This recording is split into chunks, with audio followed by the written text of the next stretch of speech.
Good morning, millennials. Welcome back to the toast and happy. Wow, that's a really, really crazy way to start an Friday, audio-only episode. gotta get down on Friday. Everybody's looking forward to the weekend. Not only are we looking forward to the weekend, we're looking forward to the long-ass weekend. So, let this episode rain positivity, rain joy. Did you see the video recently of Rebecca Black performing Friday at a concert in Melbourne? And Did you seriously just ask me that question? Of course I've seen that video. But we haven't discussed it. And I'm pretty sure I posted it and I tagged you and you didn't respond to that because we send a million things back and forth. We never discussed it. She kind of just remixed it. She kind of ate that shit up. I was going to say she kind of ate. One thing Rebecca Black is going to do is she's gonna eat that song in particular. And she's always putting a new spin on it based on whatever era she's in. Sometimes she goes through a kind of EDM phase and she released an EDM version. Then she's in a more of a rocker element, punk vibe. So she does that. Wherever the wind takes Rebecca Black, she takes that song with her. It's a great career move for her. I think it's solid. I think it's solid as well. I did see the video. I'm so glad you brought it up. I'm so excited to be doing this show with you. We're an international show. And now I know we always say that as a joke because we have 11 followers in Canada. But we actually are international right now because I'm out of the country. I am in Mexico. Hola, ¿cómo estás? Bien, la tostada. Estoy bien. Turdy's sitting in front of a surfboard. Is that your surfboard? Yes. Do you plan on surfing? Yes, it's my surfboard. I'm in my hotel room. I brought my equipment. The decor is very, shall I say, nautical? Yeah. So that explains the surfboard behind me. I'm headed to the beach right after this. Just looking to soak in some sun. Actually, Ben is golfing. Shocker. Which is so crazy, to golf on vacation. But did he bring his clubs to Mexico? So he didn't bring his clubs, but he's going straight from Mexico to LA for work. And he always brings golf clothes to LA because I guess that's how you do business is you golf. I don't know. That makes a little sense. So he has his whole get-up outfit, but he doesn't have clubs. But the guys that he's golfing with, nobody brings their clubs down to Mexico. So they're all just going to run. And it's not a serious game. It's just for fun. Okay. Cool. So I'm going to podcast, head to the beach, read my romance novel, and, take some time for myself before the weekend begins. Love that. Make sure you wear sunscreen. Well, I got a spray tan. It's very important. I got a spray tan, so I will be sitting in the shade. Oh, that's good too. Yeah. It's just time to start staying out of the sun. Oh, I agree. As we women are of a certain age, yeah, it's time for that. I completely agree. Well, I'm glad you're practicing skin health. And what are you doing this weekend while I'm in Mexico? I have some fun little plans. I'll be in and around the neighborhood, having fun, seeing friends, having play dates. So cute. So cute. Maybe I'll cook a little something because my Sakara wheels, I'm off on the week. My meals, they don't send me meals for the weekend, so I'm on my own. I like that. I like it too, and it's a good way for me to try and stay on a decent program, but also if I was craving something during the week, I can have it over the weekend. I can make, if I wanted a chili. Let me ask you a question. When Harry has a play date, obviously I know what my experience is because I'm kind of the number one play date. But when Harry has a play date, with a friend, what do they get into? It depends on the age of the friend. If it's someone his own age, it's kind of parallel play a little bit, unless they know each other really well.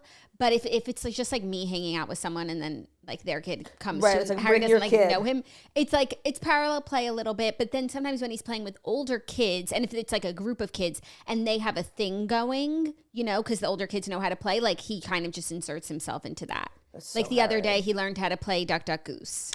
Stop. Are kids still playing that game? These kids were. Hot take. That's not a fun game. It was cute to watch. I didn't hate it. You know what's not a fun game? What? Tag? Red Rover. Well, that game is violent. It is violent and unsafe. I agree. I never liked it as a kid. You would love to be the one running, but you never wanted to be the one whose hand was about to get broken.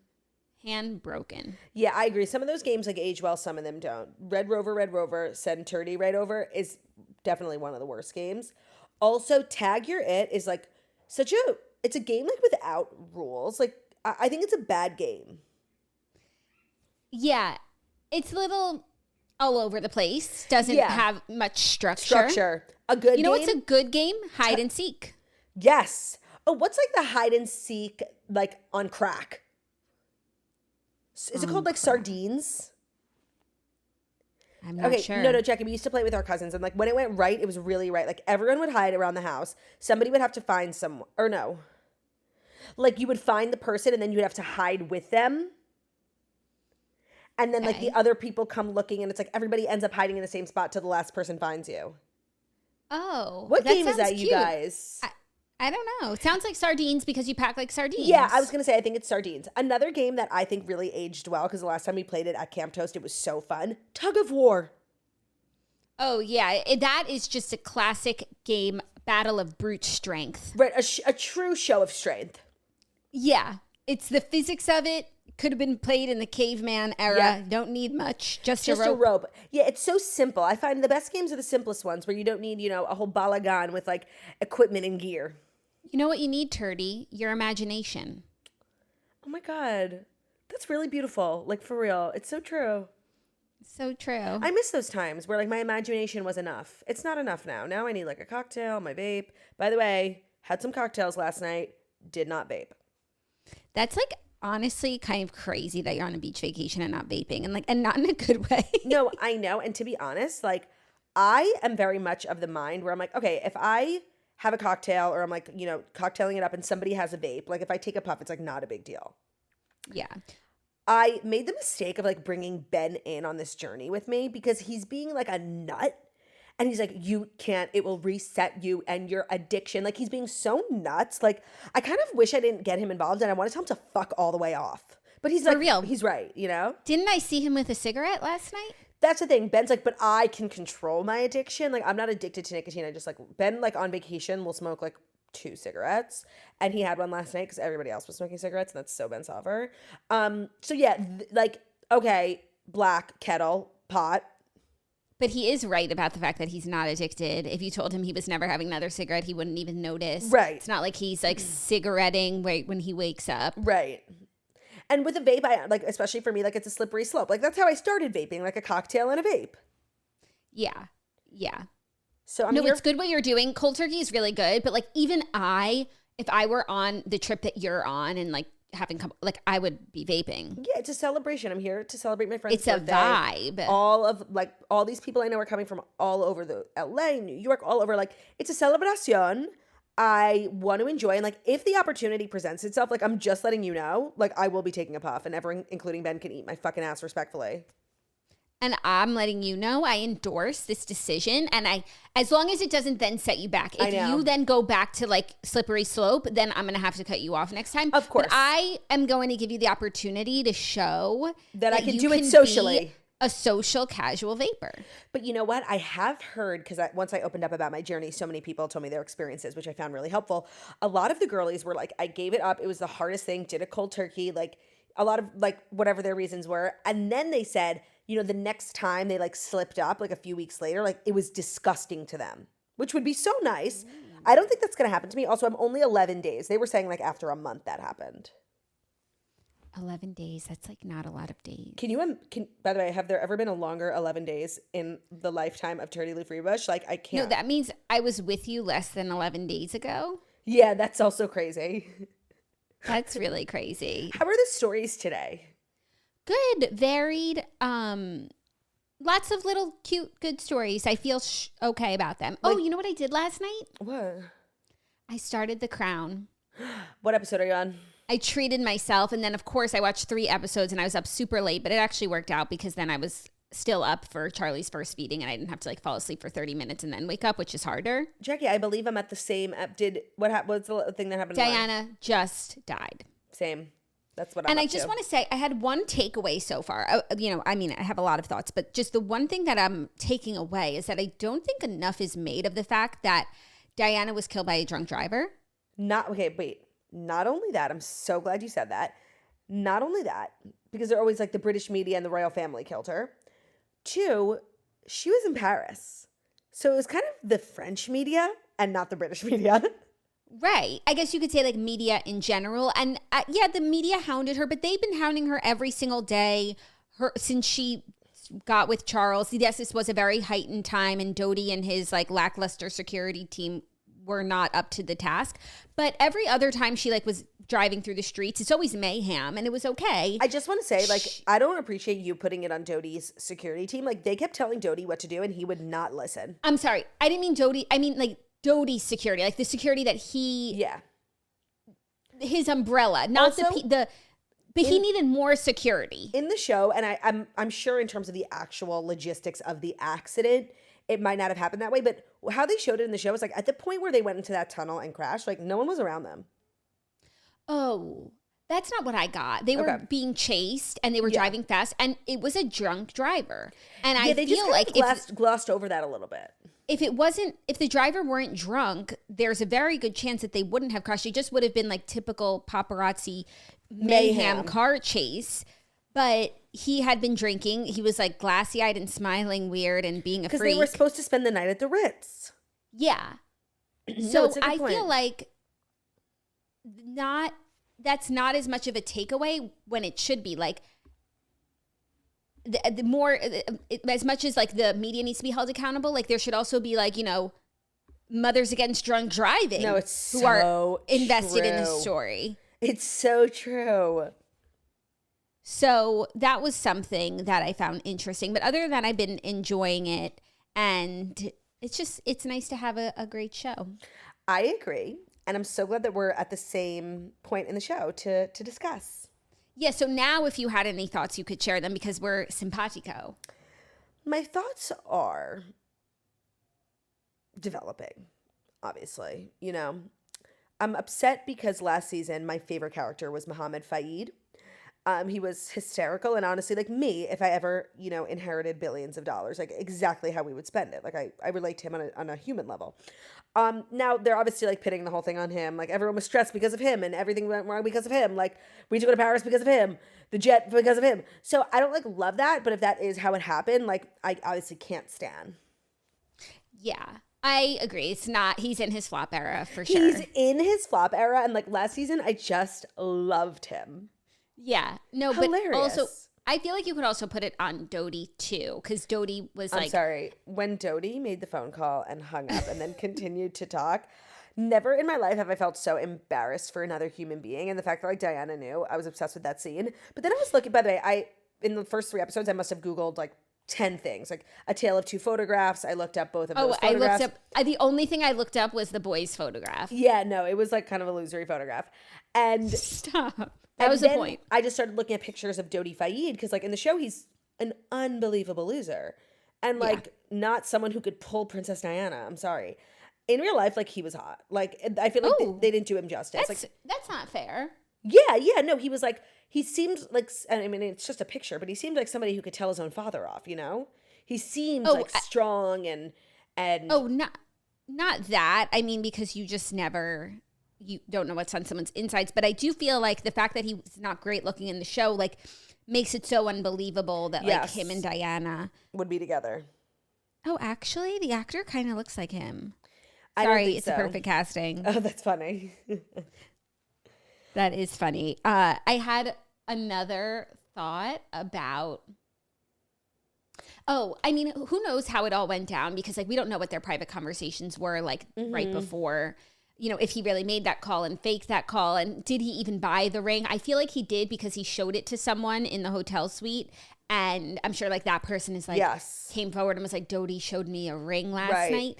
But I just feel like if he really wanted to land Diana, like he could have if he did other things different. Like instead of like throwing her into chaos, or he even could have thrown her into chaos and then be like, I'm the only one who can like protect you, and hired so much security and like made her life like so seamless. And then she would be like, I don't have the protection of the royal family. Like I need someone with copious amounts of money for all this security or else I can't even leave my house. And instead he just like kept making things chaotic for her. And she was like, why am I with this guy who is chaotic? Even like a moderately smart person in his position could have gotten Diana to fall in love with him, or at least make Diana feel like she needed him.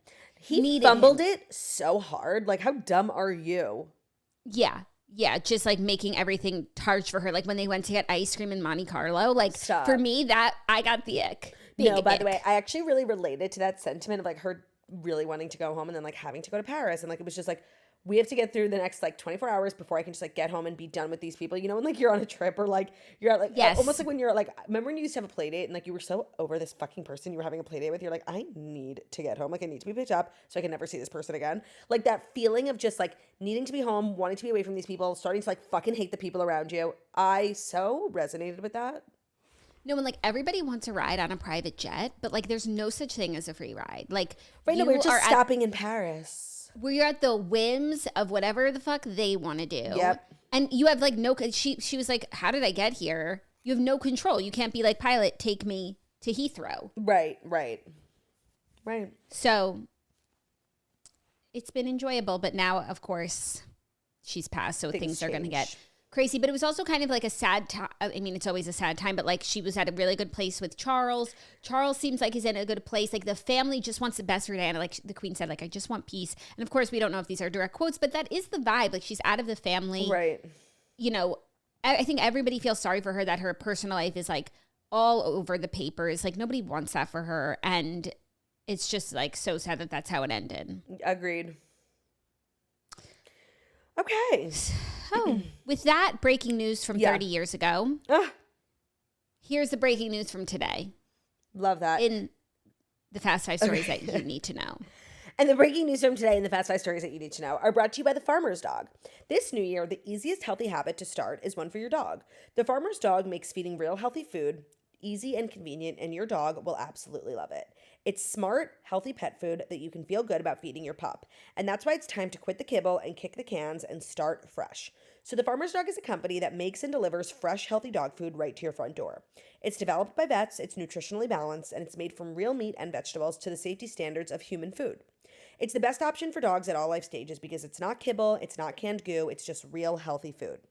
Traditional dry and wet dog food options are super processed. They can use much lower quality ingredients than they claim to, and they are extremely difficult to portion accurately. Well, the Farmer's Dog is fresh, high quality food, but they're also sending the food pre-portioned specifically for your dog based on their unique nutritional needs. So this will make it easier to help maintain your dog's ideal weight, which is one of the biggest indicators of a full healthy life. Dogs at a healthy weight can live up to 2.5 years longer than overweight dogs. A fresh diet has been found to have all sorts of benefits, from healthier coat and skin, better breath, easier digestion, smaller, better poops. A healthy diet isn't just important for humans. So it doesn't matter if your dog is young or old, it's always the right time to begin investing in their health, and that means more happy, healthy years together. Get 50% off your first box of fresh, healthy food at thefarmersdog.com/toast. Plus, you'll get free shipping only when you go to thefarmersdog.com/toast to get that 50% off. That's thefarmersdog.com/toast for free shipping and 50% off. Today's episode is also brought to you by Mattress Firm. I feel like it can't be, overstated how much the right mattress matters. And Mattress Firm will help you find the right one. Mattress matters. Mattress Firm will find yours during their once-a-year sale and clearance. You can score huge savings at Mattress Firm and with their can't miss sale and their clearance prices. My bed is proudly from Mattress Firm. I just feel like everybody's trying to reinvent like mattresses when like the OG's Mattress Firm is the spot. My mattress, I believe the brand is Tempur-Pedic, and we got it through Mattress Firm. They have a bunch of different brands from all different price points, whether you like mattresses that come in the box. A lot of people like those. Whether you like, I love Tempur-Pedic. So you can start your year off refreshed with great rest for the year ahead. Make 2024 your year of extraordinary sleep. Keep a consistent schedule, and a great mattress is a great way to do that. Avoid late night tossing, turning with the mattress of your dreams, and get it during this once-a-year sale and clearance. Restrictions do apply, but score huge savings at Mattress Firm with can't-miss sales and clearance prices. Mattress Firm is the mattress place. I mean, it's literally in the title. All these different brands, all these different price points, and a couple times a year, they have really, really good sales that you should take advantage of, and this is one of it. The once-a-year sale and clearance, you can score huge savings at Mattress Firm with the can't-miss sale and clearance prices. Ready. Okay, our first story. Ari is back with some new music. She's firing back at her critics in her new song, Yes and. So Ari's long awaited, I would say, new music is here. Title song, Yes and, with an accompanying music video. And the message of the song is kind of mind your own beeswax. Love. She says, your business is yours and mine is mine. Why do you care so much whose I ride? Whose dick? There's a lot of like, mind your own business. Why do you care? Like, stop looking at me. Like, I just want to say, talk your talk. As somebody who literally like talks about other people's business for my line of work, like I do really agree with that statement. Like in general, like just fuck off. Like, why do you care what I do? Like, I agree with the sentiment, although I don't follow that particular, religion. And in terms of the song, like I listened to it and I actually didn't hear that lyric. I didn't really hear any of the lyrics. She's very like whispery and breathy, and I really liked the song actually. I didn't get the message because I had a hard time like understanding the lyrics. I agree. So the first time I listened to it, I liked the beat. I didn't really know what she was saying, but I was enjoying myself. And then I watched the music video with subtitles, and therein I got the message. And so it's a lot of like, why do you care what I do? And it's like, oh, Ari, of course we care what you do. For the same reason you're putting out the song is like So the same true. reason why we care, because like you're a big star. But that's fine if like that's her MO. And it did kind of make me feel stupid for caring. So she accomplished what she set out to accomplish. I don't agree, because if she was just like dating some guy and people were like rioting or mad, those people are fucking losers. It's giving like Jelena. But with this, most recent relationship, there is like an ethical issue, like thing I take issue with. And that's why I feel like everybody cares more than they usually care. Yeah. It's like a crazy thing she did. But there was also some messaging of like, you don't know this whole story sort of thing, which like so people tell love us to say. Okay, I'm going to read the lyrics. Okay, but before you do, I just want to say she is following this sort of formula from Thank You Next, where she samples like a really well-known song. Like my favorite things was Thank You Next, and this is Vogue. I was going to say it sounds like Vogue. Yeah, no, she sampled it, and then she has this like kind of kitschy, cute phrase, yes and thank you next. It's like a formula that works for her with a great music video, and we'll see if it works a second time. But like lightning struck the first time. Like she'll never really be able to recreate like what Thank You Next did for the culture. Do you remember that? And it was like every day she was breaking a Spotify record. No. I remember like sitting on your couch, babysitting, rest in peace, Theo, and he and I were watching the live countdown to watch the music video for that song. I'm so glad Theo lived to see that. Yeah, no, I remember where I was. And I think it's a really good formula. I think this is a strong song, not nearly as exciting of a music video, but a little more artistic. But I think like this song won't reach the levels that Thank You Next did, but it's a fire bop, and I think it'll do well, and very respectable showing from Miss Ari. I agree. Here are the lyrics, so we can know, like, this is what's on Ari's heart. Yeah, because honestly, I literally don't know any of the lyrics, so sing them to me. In case you haven't noticed, well, everybody's tired and healing from somebody or something we don't see just right. So she's kind of saying, like, everybody's going through their own shit, like, in case you didn't know. Okay. Boy, come on, put your lipstick on. No one can tell you nothing. Come on and walk this way through the fire. Don't care what's on their mind. And if you find yourself in a dark situation, just turn on your light and be like. So this is like the message of the song coming up. Yes, and say that shit with your chest and be your own fucking best friend. Say that shit with your chest. Keep moving like what's next. Yes, and. So there it is. I do feel like it's probably for the best that I couldn't understand the lyrics, because like I agree. What you just read sounds really dumb, but like it like popped off in the song, you know? Yeah, but also a sign of a good song is that I already know the melody. It's yes and say that shit with your chest. Get it, Jax. And be your own fucking best friend. Say that shit with your chest. Yes. Keep moving like what's next. But I agree. It's Ariana Grande. If a songwriter brought me these lyrics, I would say, you need a new job. I would say you're fired. Yeah, but like it's the beat. It's music and lyrics. Right. No, it's more so like the beat, especially with this particular song. So it's nice to have Ari back in the fold of like, pop girly icons. And she said, now I'm so done with caring what you think. No, I won't hide underneath your own projections or change my most authentic life. Okay, I mean, it's just kind of like a brave thing to say, like when you literally stole a married man from like his newborn child. From like his 10-month-old baby. Yeah. So so if there is more to the story, like I think we need to know it, like for real, because she's now accusing us of being like losers who are like, speculating and whatever, but it's like based on what we know, like what you did was crazy. So if there's more to the story, like let us know. But I just want to say, like, as a strategy, of course, this whole relationship kind of blew up and people were mad at Ari and she could have gone a number of different ways. And the strategy of doubling down and being like, yes, and right, I find to be a very strong one. And I respect it. I don't dislike it. I agree with that.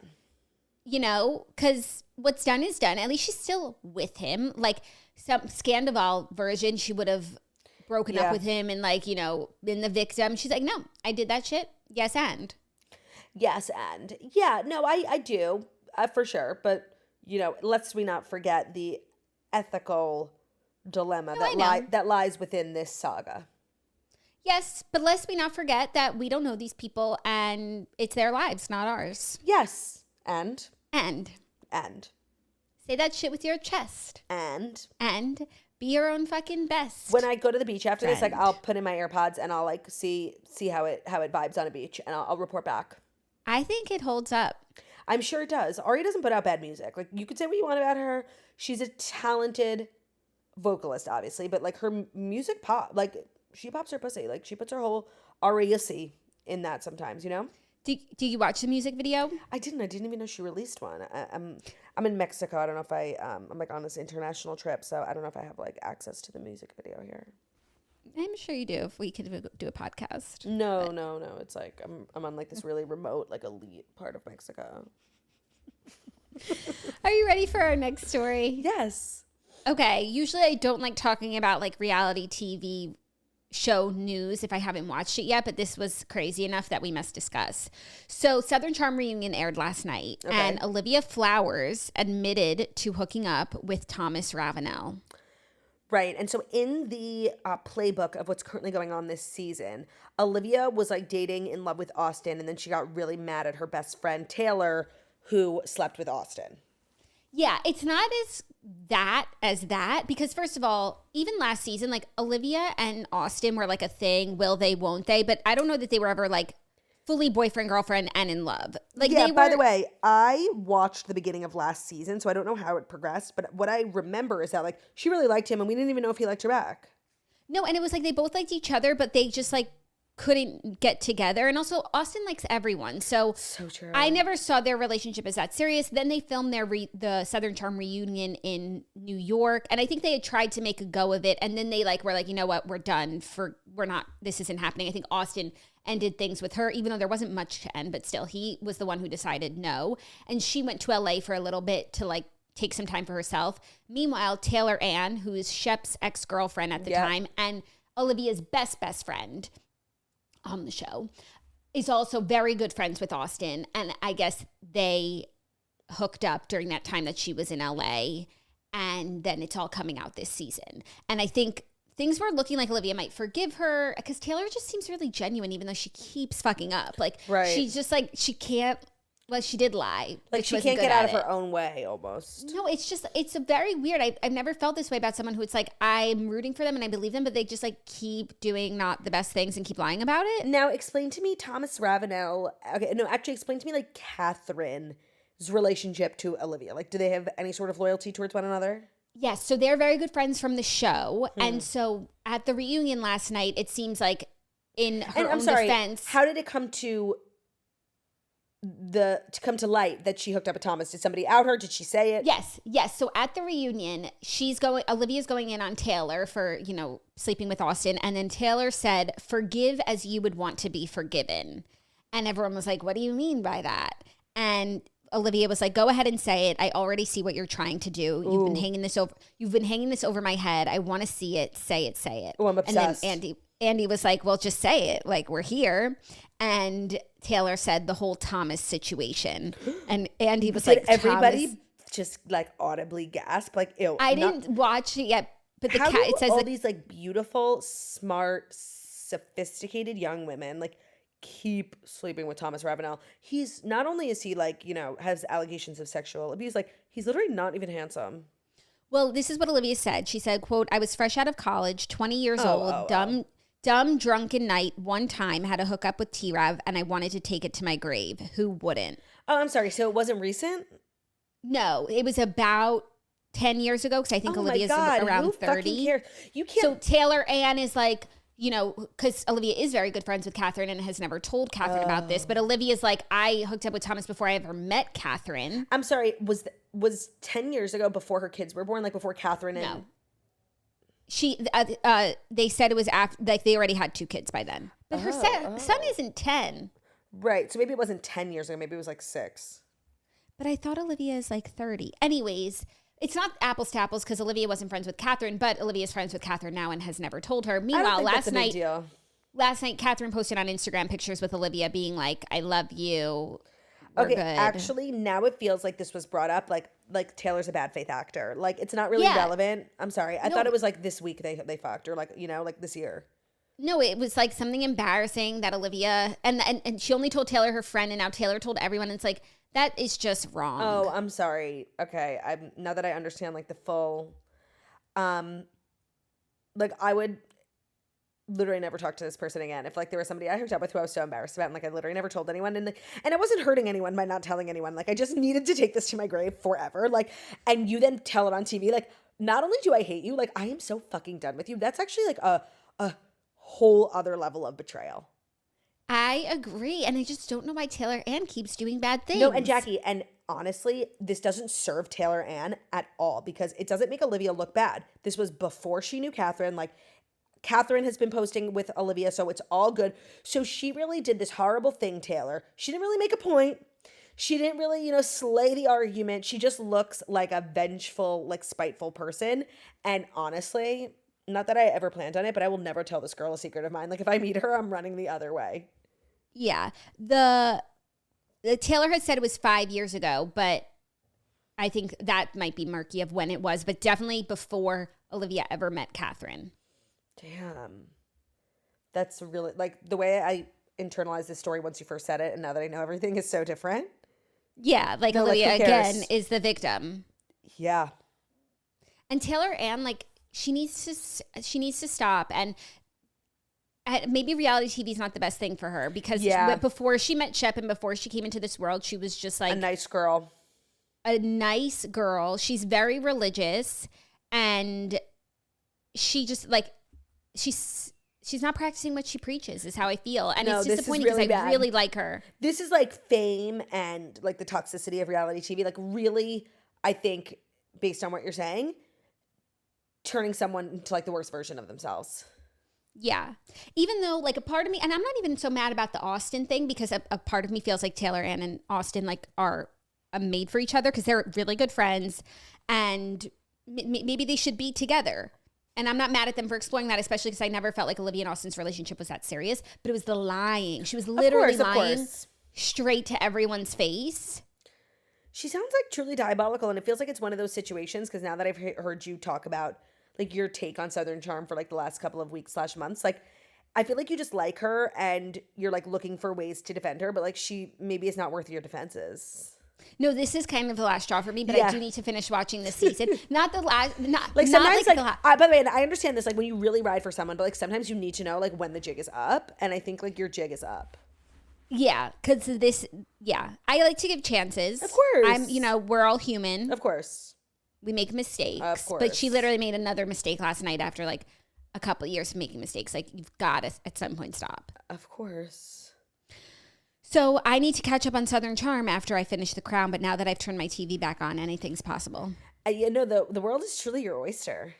I know, but then I was like up so late watching TV. I know. It's like, what are you, 16? Like whenever I'm when up I like need past to midnight, be sleeping. Whenever I'm up past midnight, like watching a TV show that I just can't put down, I literally feel like I'm in high school and I'm gonna get in trouble. Like if my mom comes in and like the remote, like I keep the remote in my hand to like turn it off in case she comes in. Like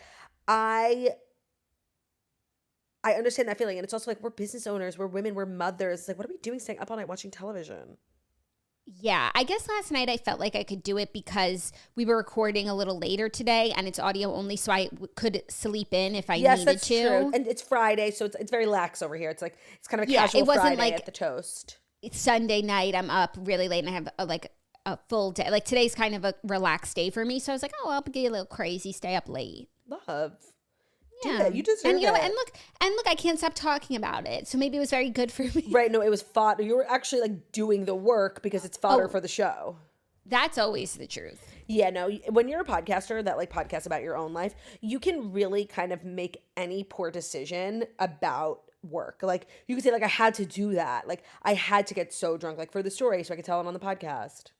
Yeah, but that's how you get to be living like a life that you don't want to be living. No, like a life that's not yours. Yeah, like when you're just doing everything for the story. Just in general, I feel like non-podcasters do that. People do that so that they could tell their friends something crazy. And it's like, okay, but you still had to like do something crazy. And how did that make you feel? Yes. And? Yes, and. Are you ready for our next story? What number is it? 3. Yes. Jessica Simpson is poking fun at her viral chicken of the sea mix-up in a new ad with her daughter Max. So 20 years on, Jessica Simpson is poking fun at her chicken of the sea moment in a new ad for the tuna brand. In the clip, she's sitting on the couch with her daughter Maxie while eating from a packet of tuna. Her daughter says, "Mom, what are you eating in the packet?" She said, "It's called chicken of the sea, but it's not really chicken, so don't get confused by it." Her daughter says, "Who would?" And Jessica's like, "Yeah, who would? Not me." No, by the way, I have so many thoughts from this. One, love the association. I can't believe these two never worked together. And by two, I mean Chicken of the Sea and Jessica Simpson. Until this moment, I loved like the younger generation element. Jessica Simpson's like a really good actress. I thought that like she acted really well in the commercial. I do want to say something. Oh. And it's something that I guess one could say is in defense of Jessica Simpson's intellect. Why the fuck is it called Chicken of the Sea? What would you like to say? Did you not hear what I said? No, you cut out. Oh, sorry. Okay. Why the fuck is it called Chicken of the Sea? Like, why the fuck would a tuna company have in its brand name chicken? That's like the Toast, which is a digital show, being called like the Cable. But we're on digital. Like, it makes no fucking sense. Yeah, well, I think they were trying to, and maybe they were successful because it feels this way now. They were trying to like normalize tuna, you know? Yeah. Because people eat chicken and maybe tuna gives people the willies, especially like from a can or a packet. But if it's the chicken, okay. Okay, but also like, do people eat Chicken of the Sea? Like I know everybody loves, like there's a couple like classic grocery store companies. And I feel like Chicken of the Sea is like not one of like the big ones. I think it is, but there's the other one. The one, is it like Starfish? Starkist. Yeah, but I'm not going to lie. She was eating this packet of tuna, wild caught light tuna that's lemon garlic flavored by McCormick. That's like what she was eating on the couch. And that sounds fire. Jackie, that's like a commercial working. And I actually think you should buy it and do a taste test on your Instagram. And Ben too. Ben is very, very, very, very, he won't eat Starkist. Like he doesn't think it's good enough. He does like wild caught from this company. He like has to get it special. He's not like an ordinary tuna consumer. Okay, but when we were on vacation, he had tuna in cans from the store and he made tuna fish like every day. So he had tuna in cans. I don't believe it was Starkist. I think it was his special company. Oh. It's like a yellow and blue. Let me look it up. I'll tell you exactly because I feel like people will actually want to know. Tuna can Wild Planet? Is that it? Let me just look. Yes, Wild Planet. And like when you want to buy it online, like you buy it at iherb.com, herbspro.com. It's like weird. eBay. It's Ben selling his old tuna. No, it literally is. So I have to exclude Ben from this conversation is what I'm saying because he's not like your typical consumer when it comes to tuna. Got it. Well, the packet looks really good. And then in the end of the commercial, she's holding a packet that looks like it was seasoned with like some Thai flavorings. And they're doing like collabs because like McCormick lent its flavors to the tuna. Anyways, all in all, 10 out of 10. 10 out of 10 marketing, 10 out of 10 production. Jessica's performance was a 10 out of 10. Love her getting her daughter involved, getting her in the SAG, you know. I love this. And I really feel like if you would have asked me the day before yesterday, like, is Chicken of the Sea still in business? I honestly would have said, I don't know. Now I know. Yeah. I know. I would have said yes. You knew that? Yeah. Okay. Yeah. And didn't they do Chicken of the Sea ads on The Apprentice? The Apprentice? Yeah, when Joan was on, remember that was one of their challenges, and she made up that jingle, cluck, cluck, cluck, splat. Okay. Yeah. I didn't realize you were referencing, like, we were trying to see if Chicken of the Sea is still relevant, and I didn't see how you bringing up a TV show that aired 11 years ago would be helpful in this relevant conversation. Well, they made it till 11 years ago, so, like, halfway there. Cool. Yeah. Do you remember that episode? I don't really. I also don't remember a lot of when we sat down to watch Joan Rivers on Celebrity Apprentice, and I think I need to rewatch it again because I know she, spoiler alert, ends up winning. But there was a lot of dynamics at play. She came on with her daughter, and her daughter like stunk it up because her daughter just like couldn't jive and compete the way Joan could. Joan was also like a lot older than a lot of these people, but I know that the Joan that we knew when she passed away, like that level of fame was really like the catalyst for that level that she reached was her winning Celebrity Apprentice. It's like a really important part of her career. So if you are like a scholar of Joan Rivers, which we like to consider ourselves, like it's required viewing that you watch that season. It is, and it's so good. There are so many dynamics at play, like her and Annie Duke. Annie Duke, yeah. So her and Annie Duke have this like really crazy rivalry. Annie Duke is a professional poker player, if you don't know who she is, and she's really major. But also other celebrity dynamics that are at play during that season that are really interesting. Khloe Kardashian, she was actually kicked off because she had to miss a challenge to go to a court hearing for her DUI. And when Donald Trump found out that she was that she had a DUI in the past. That she was a person who drunk drove. He was like, you're out of here. I don't vibe with that. Then Jesse James, who now we know as like disgraced former husband of Sandra Bullock. We know the Kat Von D scandal. At the time, he was Sandra Bullock's husband. There is a lot going on in that season. Like, it's really worth your time. It is worth your time. He was a sleeper candidate. He performed really well. I actually ended up really liking him after that. Yeah. Then there's Dennis Rodman. Of course. He was really, really, really unhinged. And like, honestly, he really bothered me. And I think my overall feelings towards him went down due to his performance on Celebrity Apprentice. He really thought he was like too good for the whole thing. Yeah. You know who bothered me? Who? Brandy? Andrew Dice Clay. Oh my God. Andrew Dice Clay bothered me. Yes. And you know who else bothered me? Who? Tom Green. Oh, okay. So Tom Green, yes, first of all.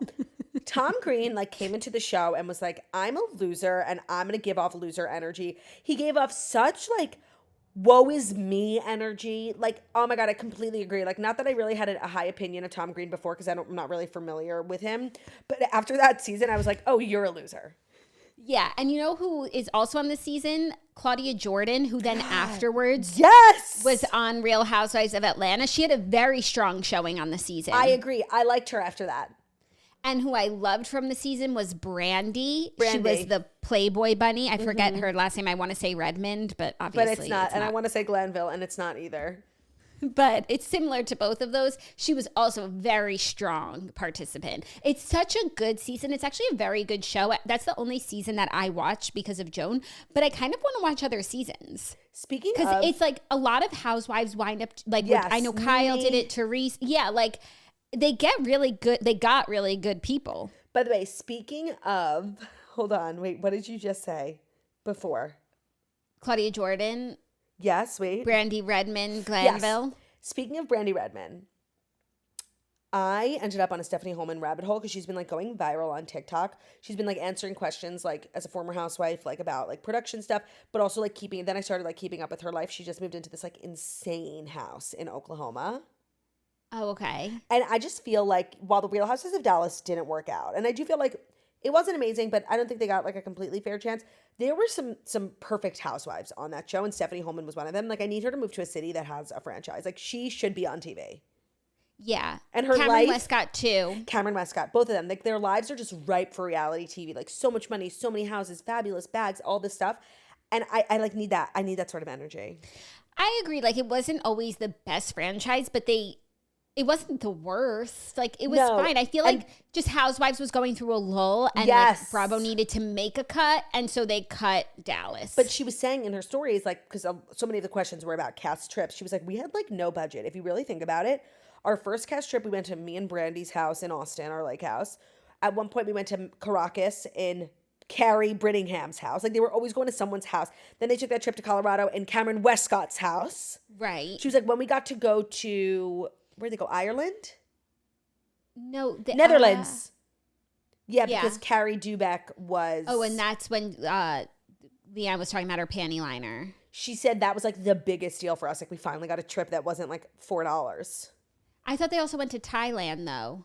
Later on, yes, they did. You're right. Did she mention that? But they also had piggybacked on something Travis was doing there. So maybe it really was like. She didn't mention Thailand. She mentioned that like the Netherlands was a really big deal for them.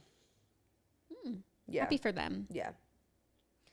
Are you ready for our next story now? Number 4. Only if it's our next story that's brought to you by Lumi. If you want a New Year's resolution that won't have you tangled in an elliptical or eating the world's most depressing salad, try smelling better naked. Lumi is a game-changing whole-body deodorant designed by an OBGYN to work not only on pits, but also feet, privates, and everywhere else that we get odor. So no matter where you use it, Lumi is clinically proven to block odor all day long thanks to its one-of-a-kind pH-optimized formula. And they've got over 275,000 five-star reviews to show for it. Make the switch to Lumi, and this year will be all about head-to-toe confidence, no salads required. I'm so glad somebody's talking about body odor that, like, isn't your armpits. Because, of course, armpits are of utmost concern.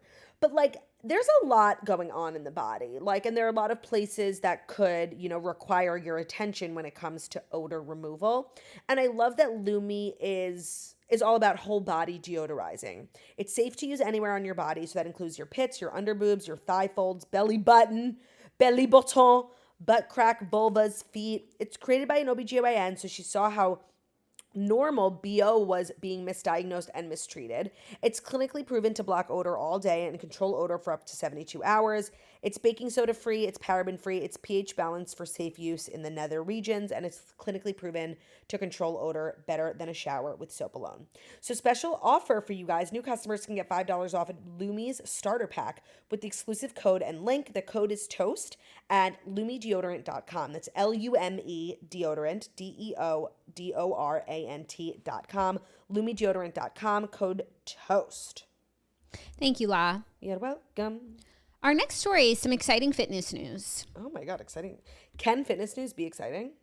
Yes, because Jelly Roll is training for his first 5K, and it's actually a very star-studded 5K. So Jelly Roll has started training for an upcoming 5K, saying, I'm in the woods walking every morning. He shared an Instagram post on Thursday as he went for his morning walk, saying that he decided to work towards the 5K after appearing on the Full Send podcast. The podcast host Kyle gassed him up, Jelly Roll says, to join forces with comics Bert Kreischer and Tom Segura, who are recruiting participants for an upcoming 5K in May. So Bert Kreischer and Tom Segura do the Two Bears, One Cave podcast. We're always, sitting amongst them in the comedy charts. And they said on their show, that's our New Year's resolution. Let's get ready for it. Let's train for it. They're recruiting fellow comics to do this 5K with them, like Michelle Wolf and Stavros Halkias. Michelle Wolf and Louis C.K. Louis C.K. gave them a tentative yes to join their 5K, and then Jelly Roll is getting Zach Bryan to join this 5K. So, like, kind of everyone's doing a 5K. Okay, so here's the thing, Tom Segura and Bert Kreischer. I'll do your 5K. Like, I'm a comic.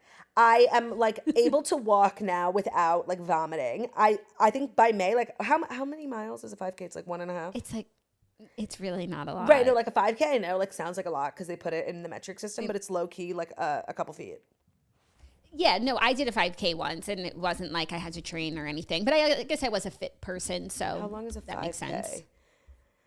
3.1 miles. Okay, low-key, that's, like, kind of a lot. That's, like, 60 blocks. Okay, so Bert, Tom, if you hear this message, feel free to reach out. I will do it. Is it for charity? Like, are we donating money, or is it just, like... I'm sure there is probably a charitable component, but I think it just started as like a inspirational, aspirational thing that they were doing. It's their New Year's resolution. Yeah, no, I read Tom Segura. Oh, you told me to read Tom Segura's book. I didn't finish it, but a lot of it was like about weight. I related to that like sentiment of just like being fat. Yeah, and I know that nobody asked us like if we want to do this star-studded podcast. But we'll do it. It's literally like podcasters who run. Yeah, I think that we should do it. Yeah, please reach out. But as long as like we're, in the podcasters suite. Oh, yeah, no. And like, I feel, okay, so like, obviously, like all the comedy guys in the charts, like they know each other, they do each other's show. Yeah. And we're just kind of these like two fat bitches, like right up there with them. And like, they don't know us, we don't know them. We like never DM or anything. Like, I feel like definitely left out of that. Like, you know, that's what they say. It's a boys' club. Yeah, it's true. But no, Tim Dillon throws us a bone. Outreach. He throws us bones. Yeah. He's the only one that has included us in like the boys' club. But like the other people know each other on a personal level, like not just from the charts. Like there really is no way for us to get in until this 5K, which seems like a meeting of the podcasters. It sounds like all the podcasters in the comedy section are meeting up and they haven't invited us, and I will not fucking stand for that, okay? So if I have to run 3 miles just to get some attention, I'll do it. Yeah, and you know what I was going to say? That the only other podcaster who's like not one of those boys in the comedy charts who's like on the comedy charts with us is the Dumb Blonde podcast, but that's Jelly Roll's wife. So she'll be there too. Oh, wait. Also, speaking of Jelly Roll, and when you brought him up, I thought that's what you were going to be talking about today. He testified before Congress yesterday about fentanyl. Oh, yeah. That was important. But I do think the 5K was more. No, right. Like, I was like, oh, okay. I guess we're picking this like less relevant 5K story. He spoke really beautifully. And I just like love him. Yeah. You know what? But like, I'll take that on the chin that I prioritize. You chose the wrong story. Jelly K over Jelly Knoll, but it's what was headline news. Really? Because I didn't even see the thing about the 5K, and I saw the fentanyl thing like everywhere. And honestly, like today, good for him for using his platform. Like that's like an actually like a serious fucking issue. Yeah, no, I agree. I'm making jokes, but like good for him for using his platform, and that's important work. And we should be supporting it. And by the way, he's like, before I speak, like I realize like me being here like a former drug dealer is like insane for me to be testifying at Congress. But for so many years, I was a part of the problem. And now I want to be a part of the solution. Like I literally had chills. It was so good. So good. It seems like he's making a lot of changes in the new year. Yeah. Oh, and that's the other thing. Because I watched his documentary. He's an addict. And the way he sort of like lives with his addiction is he's not totally sober. But he doesn't really do hard drugs anymore. He smokes pot and he drinks a lot. But he's like, I've traded a lot of my addictions for food addiction. And that's how he said he got to the weight that he was at. He was very, very open about that. And so like a 5K is great. I love that. By the way, now that like I'm like put it out there, like I really don't want to run this 5K because I'm just thinking about how like anytime I've ever been on the treadmill, like it literally takes me 30 minutes to run a mile. That's fine because you could run and walk and it's going to be like a social thing. So we could just like walk and chat, speed walk, you know. There's no rush. It's just about completing it. It's about friendship and the bonds we've made. It's not about the destination. It's about the journey. Yeah. And I think it would be good for our careers. Well, that's really, like, just to be abundantly clear, like, if we get invited to this 5K and it's for charity, like, we will donate, like, we will do what we need to do. But I'm only doing it for self-serving reasons. Like, I just want that to and to meet some of my heroes. Yeah, of course. Like, it's high time we met Tim Dillon. Yeah. And Tom Segura. And Tom hopefully his wife, Christina P. Hopefully she'll be there in her mom jeans. Yeah. Well, she's another top 10 comedic podcaster, so of course she will. So she'll probably be and her husband's organizing the thing. And also, where is it? Like, where are we committing to going? I just feel like this. I didn't see this, but I just feel like it's in Austin because that's where. Okay, I love a trip to Austin. I'm so down. Yeah, and that's where kind of all the comedic podcasters live. Claude, maybe if we move to Austin, like then we could be in this circle of comedic podcasters. I was just going to say, like, us not living in Austin is like bad for our careers. Agreed. And you know who's probably going to be there too then? Let me think. Lauren Bostic?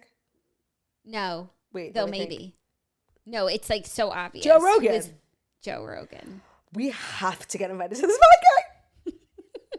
We have to go. Maybe if we put it in the title of the episode. Oh my God. No, literally. Bert and Tom, call us. That's what we're doing. Okay. We're using our platform for good. We're good. No, and by the way, like they should have a charitable element to this. So like maybe, I don't know. I'm sure they do. I don't think you can organize a 5K with like. No, but I don't think they do 5Ks that literally don't benefit charity. I've never seen a 5K that didn't benefit a charity. Like, then what are you doing? Yeah, totally. Cool. Are you ready for our fifth and final story, which is some sports news? Some sports news, yeah. There was kind of some big sports news that happened. So this is like kind of Belichick. Bill Belichick is leaving the Patriots and a new coach has been named, Jerod Mayo, who's 37 and he's the youngest coach in NFL history. Now that Bill Belichick is leaving the Patriots after 6 Super Bowls in 65 years and just a lot of history. Yeah. And the last time he was the last game he was at, he like left the field with his head down because they lost like by 1 million points, and I think everybody knew it there was rumors that it was going to be his last game. And does that mean he's retiring or he's going to another team? I think retiring because one, he's of that age, and two, if he wanted to still be a coach, like why would he after 65 years go somewhere else? Like 65? Yeah. No, he's 65 years old. I'm sorry. I'm 30. sorry. 30, right? 30. Okay. Glad we cleared that up.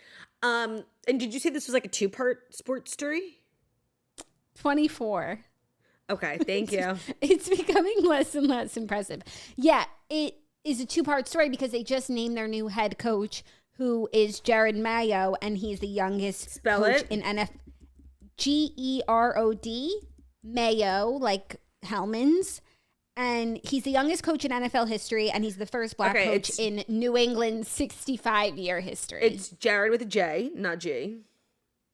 I didn't say G. You literally said G. Okay, go back and rewind the tapes. They're so similar. He's so cute. What's his age? If you were born in 37. Oh, that's really young. That's what I'm saying. That's why it's a 2-part story. It's and say that again. He's the first black coach for the Patriots. Yeah. Obsessed. Bye, Bill. Like, honestly, I've never been like a big, like, I'm not really into the coaches, although I do think the coach of the Eagles is so cute. What is his name? Yeah. Phil? Nick Sirianni, yes. I also love Andy Reid. Yeah, he's a cutie. And then there was that coach of the Jets whose name was Rex. And Rex Ryan. And he looked like my father-in-law, and like I could not get over it. But then I found out he had a brother who was also a coach. And it was just like such a cute thing. Rex Ryan brother.